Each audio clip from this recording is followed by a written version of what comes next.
And a wave of terror has been unleashed by this administration, and the labor movement stands clearly and unequivocally that we will not stand for it, not in our city, not in our watch. And today we're gathered with all labor leaders here today to make that very clear statement to this administration.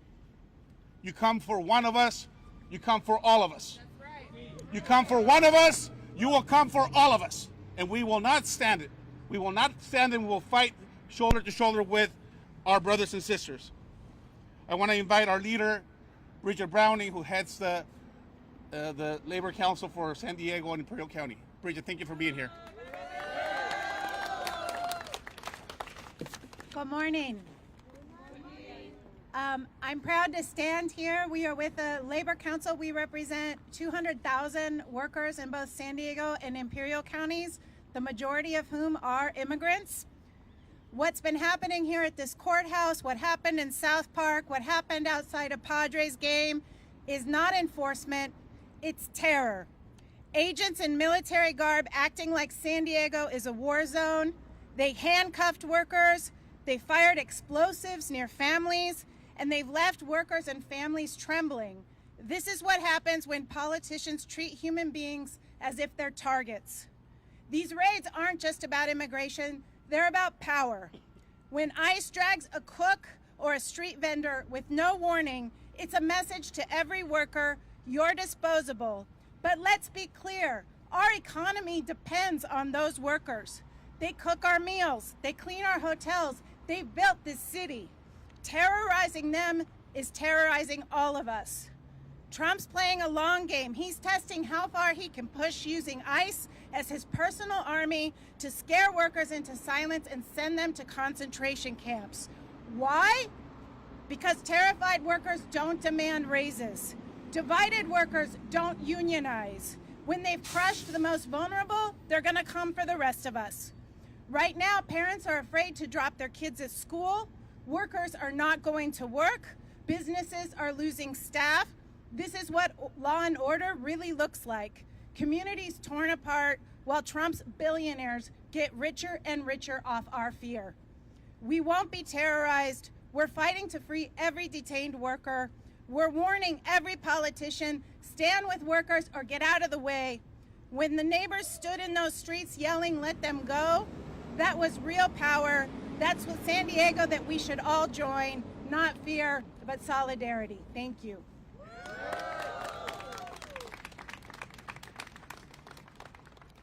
Thank you very much, Bridget, for your powerful words and for your leadership in this city and in this county to ensure that labor stands unapologetically with our immigrant brothers and sisters and the folks that make this economy work.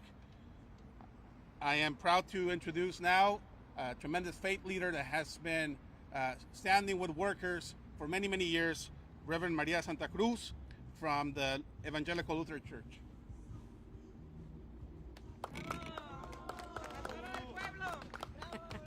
Thank you. Good morning. Good morning. Thank you. It is a pleasure being here this morning, and I feel very, very blessed to be here, standing here and speaking about injustice. I was called to and ordained in the Lutheran Church to speak up for justice. So that's why I'm here. That's why every time they call me, I am here to support this cause. And I don't want to show my anger, but I am angry. Angry at what they're doing, about the injustice they're doing it. I'd like to read something about the book of Exodus. The Lord says, I am the God of your father, the God of Abraham, the God of Isaac, and the God of Jacob. At this, Moses hid his face because he was afraid to look at God. The Lord said, I have indeed seen the misery of my people in Egypt. I have heard them crying out because of their slave drivers, and I am concerned about their suffering. So I have come down to rescue them from the hand of the Egyptians and to bring them up out of the land into a good and a spacious land, and the land flowing with milk and honey, the home of the Canaanites. What I chose this text, how many Moses are we here? How many Moses, how many of us have felt the calling of God to come and rescue the people who lived in slavery? So, are you with me? Yes. So we are called to speak for those who cannot. We are here to support those who don't have voice, those who live in terror, those who live in fear. So that is not fair that they live like slavery. The slavery is all past. But the people are living here, people who they don't do nothing but work hard. Working hard just to support their families, just to bring some food on the table.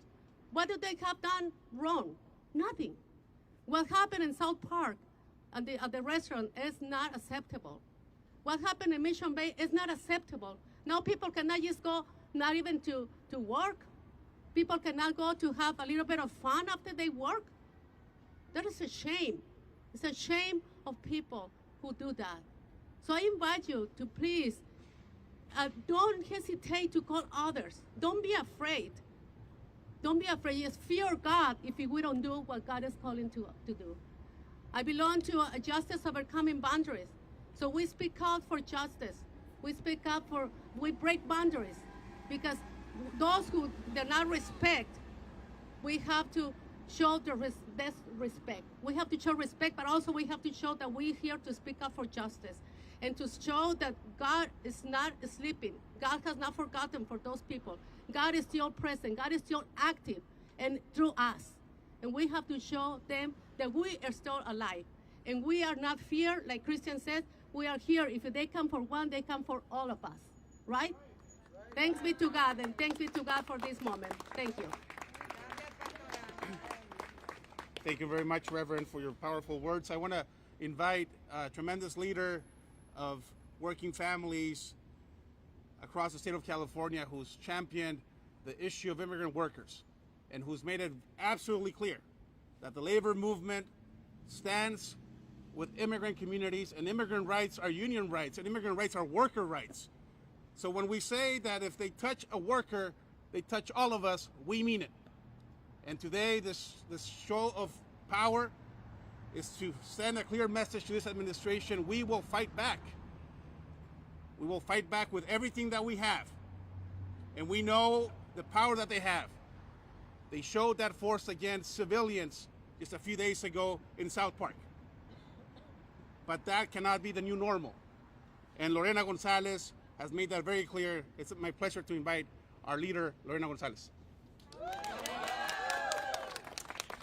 My name is Lorena Gonzalez, and I am the president of the California Federation of Labor Unions that represents 2.3 million union workers in California from 1,300 different unions. What we saw and what we're seeing in the United States isn't what they told us. They told us it was about criminals and making America safer. Now, those of us who have worked in the immigrant community for years knew that was bullshit. But now we're seeing there was nothing safer about what ICE did in South Park. There was no belief that those residents, that those workers need to be protected. It was about scaring workers. I'm old enough to remember when my father came to this country, invited, although without a lot of, invited to do hard work, if you will. And in those days, we knew that it was always dangerous, that a grower, if he decided at the end of season that he didn't want his workers anymore and didn't want to pay them their last paycheck, would just call La Migra. They would just call Border Patrol and have them deported. That's what MAGA and these folks want us to return to. It's not about the rule of law. And in fact, it's labor unions and workers that are trying to actually have the rule of law. Workers should be paid for their work. They should be safe at work. When they're invited in to do a job by that employer, they should be treated with dignity and respect. And it is being clear, it is being made clear to these workers by this administration that they best not ever complain, that they best not out themselves in the least bit, that they best not tell their employer no, because They will go into workplaces and drag out folks who all they are doing is making a living for their family. These are people who are making our community strong, making our families strong, whose kids go to our schools, who live next door to us, and who clean up after us, feed us, take care of our kids, and make sure that this city, county, and this state continue to work. We have to stand up for otherwise law-abiding workers who every day help make California work. We cannot allow ourselves to be split. That's what they want. They want to split up workers and point to somebody and say it's their fault. It's not their fault. It's corporations' fault. It's employers' fault. It's this administration's fault. It is not the fault of immigrant, hardworking workers. And all I can say is we're not going to be shut down or shut up. That's what this administration wants. You see it on social media. You see it in their comments in the press. They want to scare us into silence, those of us who advocate for workers, those of us who advocate for immigrants. But we will not be shut up. We will continue to stand shoulder and shoulder. That's what the labor movement is about, and we will fight to protect every brother and sister who works for a living here in California. Thank you.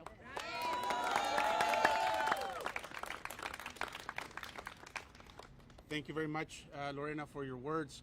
I'm also proud to invite our elected leaders, several elected leaders here with us here today, and I want to recognize the leadership on this issue. We have been at this for a long time. But what we have failed to do is to recognize that workers, whether immigrants or citizens, doesn't matter, make this economy work. And when you send military thugs with assault weapons to intimidate and to attack and to terrorize diners and to disrupt a weekend in one of the most iconic communities in our city, it is terror. It is state-sponsored terror. And I'm very proud of the fact that our elected leaders are calling us as is. Because when we are using military-grade equipment against civilians in this country, in our democracy, it's not just anti-immigrant. It tarnishes who we are as a society. It undermines the basic principles of a democratic society. And if we allow this to be the new norm, and if we are not able to call out this regime for its fascist attacks against our people, then we are losing who we are as a people and as a society. And Shanilo Rivera from the San Diego City Council has been unequivocal about his position on this. Sean, thanks for being here. Thank you, Christian. Good morning, everyone. Good morning. Again, my name is Shanilo Rivera. I'm very proud to represent San Diego City Council District 9. I want to thank the folks who've already spoken. What we saw on Friday night was terrorism. It was an attempt to intimidate, through fear, through violence, all of us into submission and compliance. And we have to call it for what it is, terrorism. And when I called that out, Stephen Miller tried to set the MAGA machine on me and all of those who are standing against terrorism in San Diego. And that is fascism. And we have to call that for what it is. Because if we do not stand up now, the whole thing will be gone before we know it. And there's certainly some people who are watching this and who will watch this and say, this doesn't apply to me. I'm a citizen. It applies to all of us. They did not care who was sitting there at that restaurant that night. They did not care who was on those streets. It is not about citizenship. It is about power and authority and dominance. And their dominance over us so that they can continue to make millions and billions on their backs and on our backs while we suffer. And we will not stand for that. Will we stand for that? No! Will we fight back? Yes! We are going to win this fight because we are on the right side of history. But it is not going to be easy, and it's super important that everyone understands terrorism did not start on Friday night. My district and my constituents have been subjected to this terror since the day Donald Trump stepped into office. Fathers ripped out of their cars, dropping their kids off for school. People ripped out of these courtrooms while they were following the legal process. This is not about law and order. This is about power and dominance, and we will not succumb to their attacks. So, to make it 100% clear to Donald Trump and Stephen Miller and Elon Musk and everyone else who thinks that we will fold, will we back down? No! Will we back down? No! Are we going to stop? No! Are we going to fight back? Yes! Are we going to win? Yes! Thank you.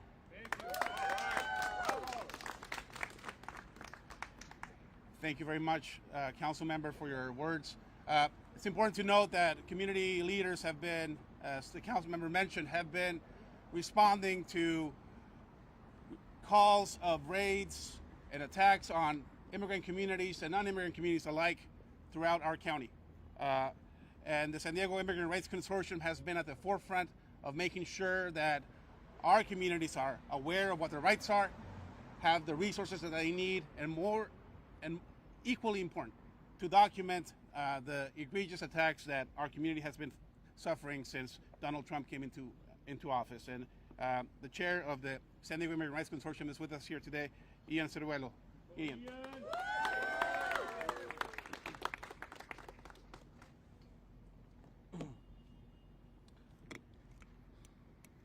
Good morning to everyone. My name is Ian Ceruelo. I'm with the Asia Pacific American Labor Alliance and also the chair of the San Diego Immigrant Rights Consortium, or SDIRC. SDIRC, we are a coalition of more than 50 organizations here in San Diego. And we are here before you today to show our anger, our community's anger, of the reckless actions of DHS in terrorizing our communities. We strongly condemn the violent and disproportionate use of force by Homeland Security Investigation and U.S. Immigration and Customs Enforcement. In the workplace raid that occurred recently, it was clear that the actions of the federal government is meant to terrorize our communities. In response to the spontaneous protest by community members, many of whom were local residents, federal agents escalated the situation by deploying military-grade flashbang and stun grenades. These dangerous weapons were used on unarmed protesters, including families with children and pregnant women who were nearby when ICE agents deployed them. One flashbang exploded near a pregnant woman who required medical attention, and another device reportedly knocked down 2 small children. The agents' aggressive presence, heavily armed and stationed in front of elementary school with children still present, created an atmosphere of fear and intimidation in a residential neighborhood. The scale of militarization and the violent tactics deployed are in direct violation of our fundamental constitutional right to peacefully assemble and express dissent. These actions not only defy the values of our democracy, but also violate international standards that require new enforcement actions to be necessary and proportionate, yet the agents' use of force in this context was neither. It was an assault on the dignity and safety of our communities, of immigrants, of protesters, of workers. It was intended to silence the voices of our community. The ICE operation is part of a larger, deeply troubling pattern of militarization across our border communities, with the mission to tear families. This erodes trust, endangers lives, and treats communities like war zones instead of places where people live, where people work, where people raise families. We reject this approach entirely. Our communities deserve safety, respect, and dignity. SDIRC is in solidarity with labor, and we will fight side by side with all workers in our communities. Stop deporting our workers! Stop deporting workers! Stop deporting workers! Stop deporting our workers! Stop deporting our workers! Stop terrorizing our communities. Stop terrorizing our communities. Stop Terrorizing our communities. Thank you so much. Thank you, Shannon. The American Friends Service Committee has been at the forefront for many years in this region, documenting the abuses against our communities and our residents. It's important to note that this didn't start in South Park last week. It's been an ongoing pattern of militarization of our communities, of the border region, and now the evil phase of militarization has come to a nearby neighborhood. And we want to put an end to it. And we will put an end to it. The American Friends Service Committee, under the leadership of Pedro Rios, has been at the forefront of documenting these abuses. And he was actually there when ICE agents deployed military-grade arms against civilians. Pedro, thanks for being here.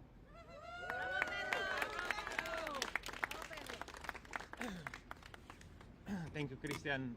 Buenos dias, good morning. How do we feel? Powerful. How do we feel? Powerful. How do we feel? Powerful. We feel powerful because we know that fear is not going to stop us. We saw what neighbors and residents of the community in South Park did when they got together and they pushed back the militarized federal agents that attempted to threaten and to harm our communities and that abducted 4 workers from our neighborhoods. And that's why we're here today, and I'm proud to stand with labor to say that the right to work is a human right. The right to provide for our families, the right to ensure that our children have food on the table, the right to work with dignity, and to have salaries that cover our basic needs. And when federal agents, militarized as such, come and abduct our community members, we stand up and we fight for them. We stand up and we fight for their families and for their dignity. And to put some context into this, as Christian mentioned, the first ICE raids that we documented was in 2003. 22 years of ICE raids where we've seen family members have been separated. 22 years of us lifting our voices and our demands to say that ICE raids must end. But to be honest, in order for ICE raids to end, we must take it a step further. And we must say ICE must be abolished. That's how we get to a place of justice. That's how we get to a place of community healing. We can't continue in this way because the infrastructure is a juggernaut. It is huge, it's large. The amount of funding in its budget will be triplicated. And unless we're calling for an end, a true end to ICE raids, then we have to be truthful about our vision for a just society. And I challenge all of us here to take that step and to say a vision is abolishing the state-sponsored agencies that are creating so much harm to our communities. When you stand with children who have had their fathers incarcerated, abducted, and disappeared, it's not only disheartening, but it really places a hollow feeling in your soul. And we can no longer tolerate that. And if we're taking a step against fascism, then let's take it all the way and call justice is when we're calling for healing. And we can't have healing unless we have a vision that really establishes equality and equity for all and upholding our basic human rights, which is the right to work and sustain our families. Thank you, everyone. Thank you very much, Pedro. The folks standing behind me are the folks that make downtown shine, that clean after us, that have fought for our democracy, making sure that we engage in civic engagement, that go fight at the County Board of Supervisors who have a fair budget, that advocate at Congress and on Capitol Hill and in Sacramento to pass laws. These are the immigrants that make this economy work. These are the immigrants that make this country what it is. And this is a call, and I know there's a lot of folks who hide their faces with masks and use weapons to intimidate us. All the speakers said it, and then I'll open up for questions. We are not afraid. We are angry. We feel betrayed by some elected leaders who take a while to respond to this. But elected leaders who are in Congress have to do more than just have press conferences about it. Their job is to go and ensure that they stop this in Congress. But you're not going to do it with press conferences or statements or hollow statements. Their messages ring hollow when our communities are under attack, when babies are being taken away from their mother's arms, when they look the other way, when it is time to do the right thing in Congress. This is a call not just to those folks who are pushing this in the MAGA world, but also the folks in the opposition. You are failing our democracy. You are failing our communities, and we will not stand for it. We will continue to fight like we've always fought, to make sure that people get out to vote, to make sure that we pass the laws that need to be passed, and to keep this economy going. So con estas manos, compañeros, hay que poner las manos arriba. Con estas manos, with these hands, we clean this economy. And with these hands, we will defend this democracy. With these hands, we will fight. And we will continue to fight until we win, because we must win, because fascism cannot stand in our democracy. Happy to answer any questions. We're open to one-on-one interviews. Yes.